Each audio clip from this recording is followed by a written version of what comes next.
9 people cut their tent open from the inside with a knife and ran out into a blizzard at 30 degrees below zero, wearing almost nothing. No shoes, no coats. Some of them were half naked. They ran straight into the frozen darkness of a Siberian mountain in the middle of the night, and not a single one of them survived. When search teams found the tent weeks later, it was still standing, but slashed open from the inside, like something had terrified them so badly that they did not even take the time to unzip it. They just cut through the fabric and ran. The footprints in the snow showed they walked calmly at first in a single file line, heading away from the tent. And then, at some point, the tracks split apart and the hikers scattered in different directions into the wilderness. Whatever made 9 experienced mountaineers abandon their shelter, their food, their clothing, and their only chance of survival in the middle of a frozen night has never been explained. This happened in Russia in 1959, and it is known as the Dyatlov Pass Incident. The group was led by a 23-year-old named Igor Dyatlov. He was an engineering student at the Ural Polytechnic Institute and an experienced hiker who had led multiple expeditions through some of the toughest terrain in the Soviet Union. He put together a team of 9 people for a winter trek through the northern Ural Mountains. The goal was to reach a peak called Otorten, which in the local Mansi language roughly translates to "don't go there." The group was made up of 7 men and 2 women, all of them young and fit and experienced in harsh winter conditions.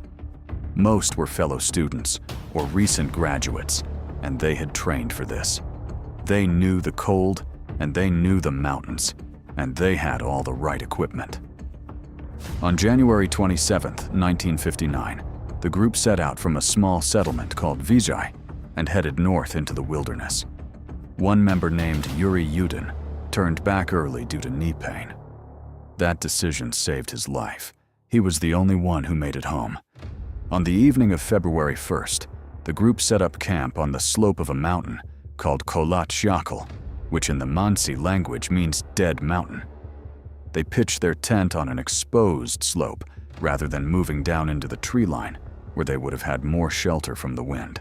Investigators later debated why they chose this spot, but most agreed it was likely a navigational decision to save time the next morning. The group ate dinner, and some of them began writing in their journals. The last photos recovered from their cameras show them smiling and setting up the tent in what appeared to be normal conditions. There was nothing in those photos or journal entries to suggest that anything was wrong. Whatever happened that night happened suddenly and without warning, and it happened after they had already gone to sleep or were getting ready to sleep, because most of them were undressed when they ran. The group was expected to send a telegram when they reached the town of Vizhai on their return, but the date came and went with no word. At first, nobody was too concerned because delays in the wilderness were common, but after several more days with no contact, the families began to worry, and the university organized a search party. On February 26th, searchers found the tent on the slope of Kholat Syakhl, and what they saw made no sense at all. The tent was partially collapsed and covered in snow, but it had been slashed open from the inside in multiple places. Inside, they found the hikers' shoes and coats and food and equipment all left behind, as if the group had fled in a state of absolute panic. The searchers followed a line of footprints leading down the slope toward the tree line about 1.5 kilometers away. The tracks showed 8 or 9 people walking in a line through the snow, some of them barefoot, and some wearing only socks. There were no other tracks, no animal prints, no signs of anyone else being there. The first 2 bodies were found at the edge of the forest, near the remains of a small fire, under a large cedar tree. They were Yuri Doroshenko and Yuri Krivonishenko, and they were wearing almost nothing. Their hands were torn and bloody, and there were broken branches high up in the cedar tree, as if they had been climbing it desperately, trying to see something in the distance or get away from something on the ground. The fire they had built was tiny and had burned out quickly. About 300 meters back up the slope toward the tent, searchers found 3 more bodies. They were Igor Dyatlov and Zinaida Kolmogorova and Rustem Slobodin. All 3 appeared to have been trying to walk back to the tent when they collapsed and froze to death. Slobodin had a fracture in his skull, but investigators said it was not enough to have killed him on its own.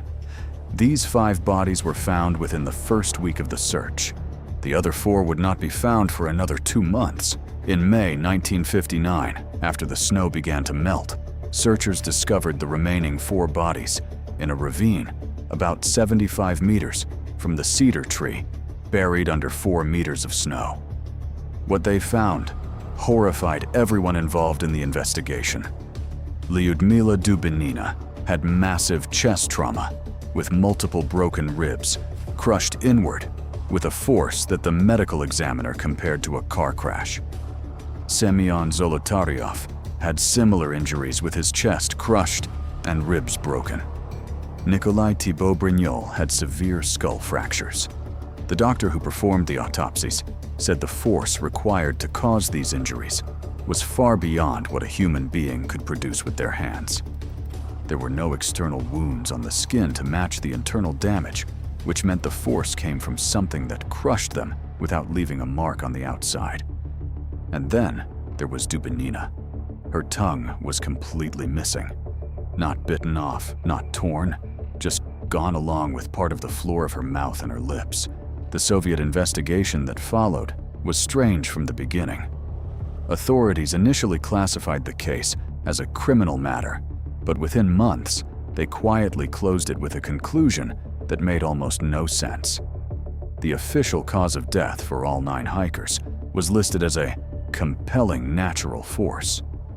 No further explanation was given. The case files were sealed and sent to a secret archive, where they remained classified for decades. Several details from the investigation only made things more confusing. Some of the hikers' clothing was found to have traces of radioactive contamination. 2 of the hikers had skin that appeared unusually tanned or orange, as if they had been exposed to something. Witnesses in nearby settlements reported seeing strange orange lights in the sky on the night of the incident.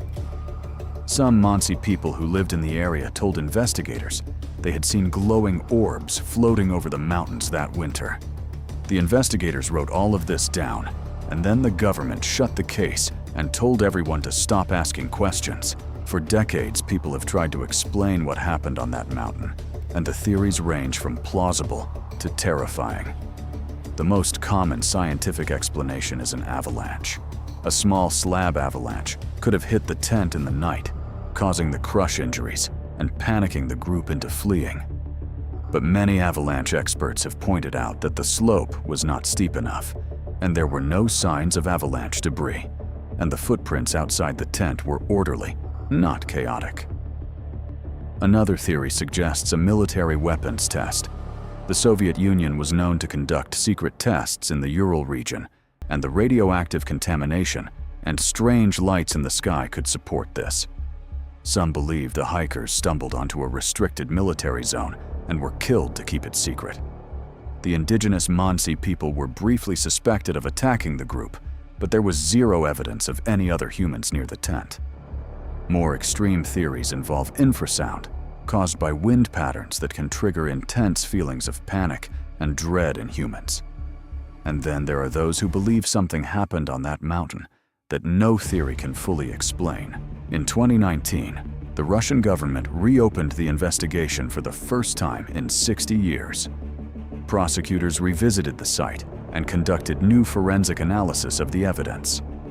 In 2020, they announced their official conclusion, which was that the hikers had been killed by a combination of an avalanche and hypothermia.